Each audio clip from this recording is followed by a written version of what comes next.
Assalamu alaikum viewers. I hope you all fine. I'm Irfan Khan and today we will discuss about theory, law and principle. So let's start. Bismillahirrahmanirrahim. When a hypothesis is given a repeated exposure to experimentation and is not falsified, it increases the biologist's confidence in hypothesis. इसका मतलब ये है कि जब किसी hypothesis पे बार बार तजर्बात किए जाएं और वो गलत साबित ना हो तो इस पर बायोलॉजिस्ट का एतमाद जो है वो बढ़ जाता है. तो such well supported hypothesis may be used as the basis for formulating further hypotheses which are again proved by experimental results. तो जो ऐसे काबिल एतमाद हाइपोथेसिस हैं उनको बुनियाद बनाकर मज़ीद हाइपोथेसिस जो हैं वो तश्कील दिए जाते हैं और उनको फिर दोबारा जो है वो तजर्बाती नताइज से साबित किया जाता है. Next, the hypotheses that stand the test of time, often tested and never rejected, are called theories. अब वो ऐसे हाइपोथेसिस जो वक़्त के इम्तिहान में कायम भी रहें, यानी अगर टेस्ट किए जाएं और वो कभी मुस्तरद भी ना हो तो उन वो जो हैं वो थ्योरी बन जाते हैं. A theory is supported by a great deal of evidence.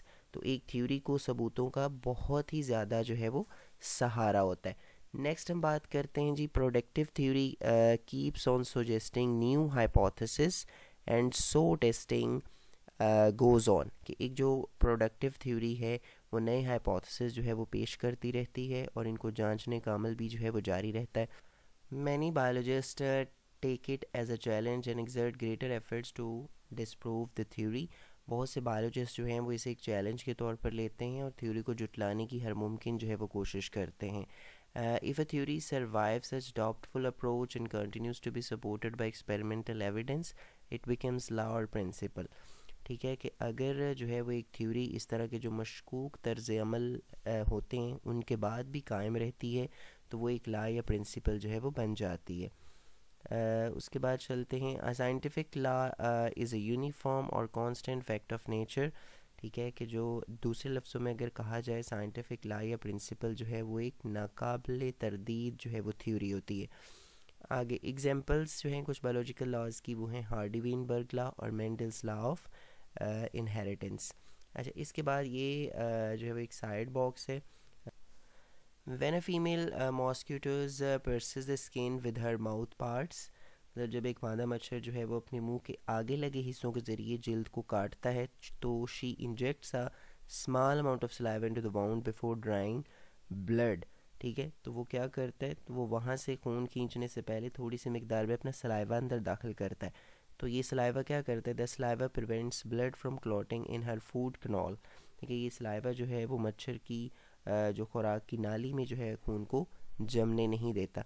अच्छा उसके बाद ये ओवरव्यू है थोड़ा सा बायोलॉजिकल मेथड का कि हमने जो है ये सारा एक दफ़ा जो है इसको समराइज़ करते हैं. बायोलॉजिकल प्रॉब्लम आती है तो हम ऑब्जर्वेशंस बनाते हैं. ठीक है जस्ट हम उसमें 5 सेंसेस को यूज़ करते हैं और उसकी एक्सप्लेनेशन कुछ नहीं देते. अच्छा ऑब्जर्वेशंस को यूज़ करने के बाद हम हाइपोथेसिस बनाते हैं जो कि हमारी सेंसेस का जो है वो एक आंसर होता है. ठीक है उसके बाद हम हाइपोथेसिस के बाद डिडक्शंस बनाते हैं. डिडक्शंस जो हैं वो उसमें कंक्लूजन्स नहीं होते, हम जस्ट इफ़ देन यूज़ करते हैं और एक्सपेरिमेंट लगा देते हैं.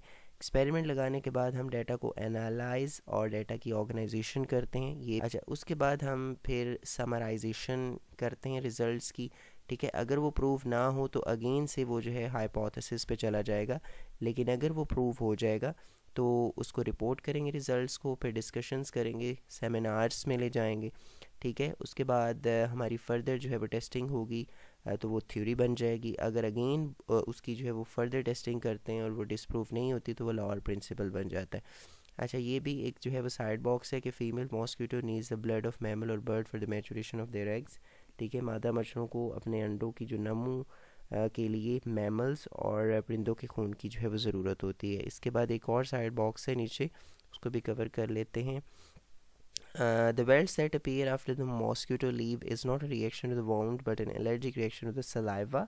ठीक है कि जो मच्छर जब काट कर चला जाता है तो जल्द पर जो बनने वाला उभार सा है या ज़ख़म के ख़िलाफ़ हमारा जो रद्द अमल है वो बेसिकली रद्द अमल नहीं होता बल्कि सलाइवा के ख़िलाफ़ एलर्जी की वजह से होता है. ठीक है in most cases the itching sensation and swelling subside within several horse.